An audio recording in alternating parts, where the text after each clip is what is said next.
வளர்ந்துகிட்டு இருக்கு என்று சொல்றாங்க. இதுதான் உண்மை.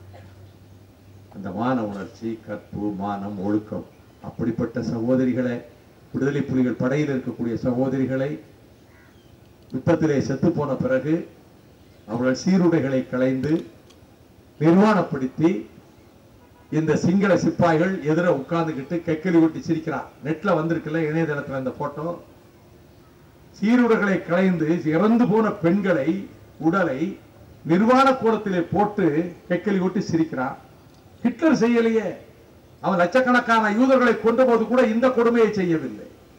அதைவிட இன்னும் கொடுமை, இறந்து போன வீரர்களை, எதிரி நாட்டு வீரர்களையும் மரியாதையோடு புதைப்பது வழக்கம் திப்பு சுல்தான் செய்தார். ஸ்ரீரங்கப்பட்டணத்துக்கு பக்கத்திலே கல்லறைகளை பாருங்கள். பிரிட்டிஷ் சிப்பாய்களுக்கு, தளபதிகளுக்கு கல்லறை கட்டி இருக்கிறார். கட்டபொம்மன் செய்தார். மருது சகோதரர்கள் செய்தார்கள். எதிரி படைகளுக்கும் கல்லறை கட்டினார்கள். பிரபாகரன் செய்கிறார். புலிகள் செய்கிறார்கள். ஆனால் இந்த புலிப்படை பெண்கள், இறந்து போன பெண்களை நிர்வாணப்படுத்தி சீருடைகளை களைந்து, மன்னிக்க வேண்டும் சகோதரிகள், மிருகங்கள் செய்யாது, மிருகங்கள் செய்ய துணியாத ஒரு கொடுமையை இந்த கயவர்கள் செய்து அதை நெட்ல பதிவு பண்ணியிருக்காங்க. ஒரு சின்ன குழந்தை, 3 வயது குழந்தை ஓடுகிற போது தலையிலே தீக்கங்குகள் இருப்பது ஹனாய், இப்பொழுது அன்றைக்கு ஹனாய், பிறகு ஹோசிமின் நகர் என்று சொல்லப்படுகிற வியட்நாம் வீதியிலே ஒரு 3 வயது பிள்ளை தலையில் நெருப்பு கங்குகளோடு ஓடுகிறது. அப்படி ஓடுகிற நேரத்தில் அமெரிக்க விமான குண்டுவீச்சு நடக்கிறது. இந்த ஒரு போட்டோ சர்வதேச பத்திரிகையில் வந்தது. அமெரிக்கா கொதித்தது, ஐரோப்பா கொதித்தது. வியட்நாமை விட்டு அமெரிக்க ராணுவமே வெளியேறு என்ற குரல் எழுந்தது. ஒரு 3 வயது பிள்ளை தலையில தீப்பிடிச்சிருச்சு. எங்கள் குலக்குழுந்துகளை நினைத்து பார்க்க முடியாத கொடூரத்துக்கு ஆளாக்கி இருக்கிறார்களே. சர்வதேச சமுதாயமே, இன்னும் உன் மனச்சாட்சி விழிக்கவில்லையா? உன் கண்கள் திறக்கவில்லையா? ஏ இந்திய சமுதாயமே, நீ இதை நினைத்து பார்க்க மாட்டாயா? நான் இந்திய சமுதாயத்தை குறை சொல்லவில்லை. இந்திய நாட்டு மக்களுக்கு இந்த உண்மைகள் தெரியாது. நான் ஒருவரிடம் பேசிக் கொண்டிருந்தேன். அவர் ஒரு நல்ல பெரிய துறையில் இருக்கிறார். அவர் பயங்கரவாதத்தை நீங்கள் ஆதரிக்கிறீர்களே, நீங்க வெறும் பயங்கரவாதி ஆதரவு, இதை விட்டுட்டா என்ன என்று கேட்டார். பயங்கரவாதிகள் அங்க போய் தனிநாடு கேட்டா இங்க இருந்து பழைக்க போனவன் எப்படி வந்து கொடுப்பாங்க? நான் எல்லாவற்றையும் எடுத்து சொல்லிவிட்டு, நீ ஆபத்து உனக்கு மேற்கு கடற்கரையில் இல்ல, உன் நாட்டுக்கு ஆபத்து தெற்கே இருந்தா பாகிஸ்தான்காரன் கொண்டு வர போறான், அங்க இருந்தா நான் தாக்க போறான். அப்படி தாக்குதல் நடக்கிற போது டெல்லிக்கு பெரிய சேதம் ஒண்ணு வந்துடாது, உத்தரப்பிரதேசத்துக்கு வந்துடாது, பீகாருக்கு வந்துடாது, நாக்பூருக்கு வந்துடாது, கோதாவரி கரைக்கு கூட வந்துடாது.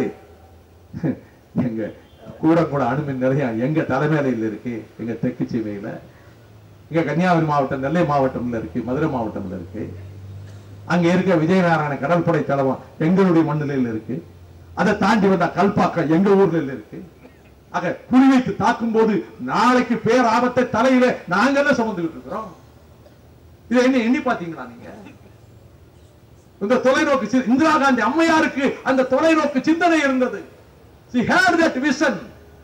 She had a perspective view to protect the geopolitical interest of India. இந்தியாவின் அரசியல் பூகோள நலன்களை பாதுகாக்க வேண்டும் என்கின்ற நோக்கமும் எண்ணமும் இந்திரா காந்திக்கு இருந்தது. இந்துமா கடலில் எவனை உள்ளே நுழைவிட மாட்டேன், அமெரிக்கா உட்பட சொன்னது. ஆனால் போபஸ் பீரங்கி பேர ஊழலிலே சிக்கிய ராஜீவ் காந்தி தன்னை பாதுகாத்துக் கொள்ள துடித்த போது, வடமராட்சியிலே அடிபட்டு புறமுதுகிட்டு ஓடிய நிலையில் ஜெயவர்தனா தன்னை காப்பாற்றிக் கொள்ள துடித்த போது அவன் விரித்த வலையிலே இவர்கள் சிக்கினார்கள். இவர்கள் தானாக போய் சிக்கினார்கள். ஒப்பந்தம் என்று சொன்னார்கள். நேற்று ஒரு நண்பரை பார்க்க போன பெரிய தலைவர், அவர் கூட சொல்றார், சார் 13th அமெண்ட்மெண்ட் நிறைவேற்றிட்டா போதும்னு சொல்றாங்களே. நான் சொன்னேன், இந்த 13வது திருத்தம் என்பது, the 13th amendment was rejected lock, stock and barrel by all the Tamil representatives. இது ஒரு முனிசிபாலிட்டிக்குள்ள அதிகாரம் கூட கிடையாது. மக்களை எப்படியெல்லாம் இந்திய சர்க்கார் ஏமாற்றுகிறது, இலங்கை சர்க்கார் ஏமாற்றுகிறது பாருங்க. இவன் ஒருபோதும் அதிகார பகிர்வு கொடுக்க மாட்டான். 57 கொடுக்காதது, 65 கொடுக்காதது, 77 கொடுக்காதது, இப்ப கொடுக்க போறானா? அது ராஜபக்சே காலத்துல. வடகிழக்கு மாகாணம் கைவிட்டு போய்விட்டது, கருணா போய்விட்டான். துரோகிகள் என்னைக்கும் ஜெயிக்க முடியாதுங்க.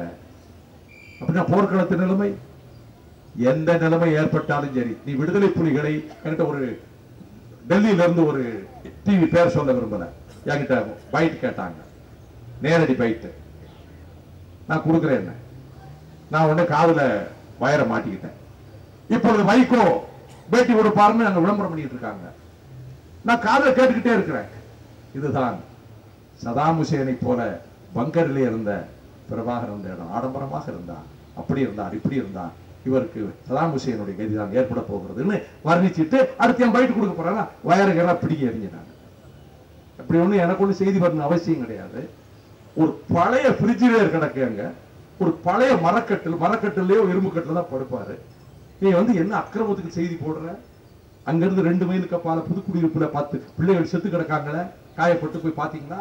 சிங்கள ராணுவத்துக்காரவங்களை அழைச்சிட்டு போனானா? இங்க உள்ள போன 25 ரிப்போர்ட்டர்ஸ கொழும்புல 5 நட்சத்திர ஹோட்டல் உங்களுக்கு எல்லாம் சகல இத்தியாதி வசதி உங்களை கூட்டு காமிக்கிற இடத்துல காமிச்சிட்டு இந்தியாவோட பத்திரிகைகளுக்கு ரிப்போர்ட் பண்ணுவீங்களா?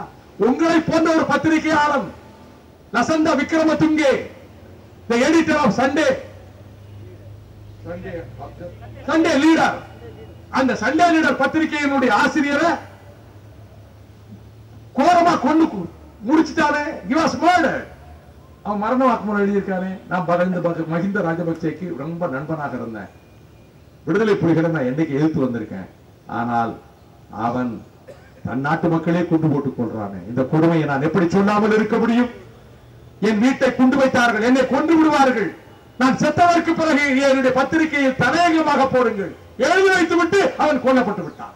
நான் பத்திரிகையாளர்களை கேட்கிறேன், உங்களை போன்ற ஒரு சக பத்திரிகையாளர் தானே விக்ரமதுங்கா? ரிவேரா பத்திரிகையின் ஆசிரியர் உங்களை போன்ற பத்திரிகை ஆசிரியர் தானே? தராக்கி உங்களை போன்ற ஒரு பத்திரிகையாளர் தானே? இன்னைக்கு இன்டர்நேஷனல் நடுநிலையோடு பத்திரிகையாளர்கள் எல்லாம் வெளியே வரட்டானே. அதனால் தான் அவன் விக்ரமதுங்கா எழுதினான் இந்த மரண வாக்குமூலத்துல. எப்பொழுதோ எங்கோ எழுதப்பட்ட ஒன்று யூதர்களை பற்றி அவன் எழுதுறான். அந்த யூதர்கள் சொன்னதாக அந்த ஹிட்லருடைய படைகள் வருது கொல்றதுக்கு, ஹிட்லருடைய கொடூர படைகள். they came for the communists. I did not speak out because I was not a communist. they came for the Jews. யூதர்களுக்காக வந்தார்கள் கொல்வதற்கு. I did not speak out because I was not a Jew. நான் யூதன் அல்ல, அதனால் நான் அதை பற்றி குரல் கொடுக்கவில்லை. they came for the trade unionists. I did not speak out because I was not a trade unionist. நான் தொழிற்சங்கவாதி அல்ல. then they came for me. there was nobody else to speak for me. கடைசியில் என்னையே கொல்ல வந்தாங்க, எனக்காக குரல் கொடுக்க ஒருவரும் இல்லை. இதை உலகத்தில் எல்லாரும் யோசிச்சு பாருங்கன்னு ராஜபக்சேயை பற்றி சொல்றோம்.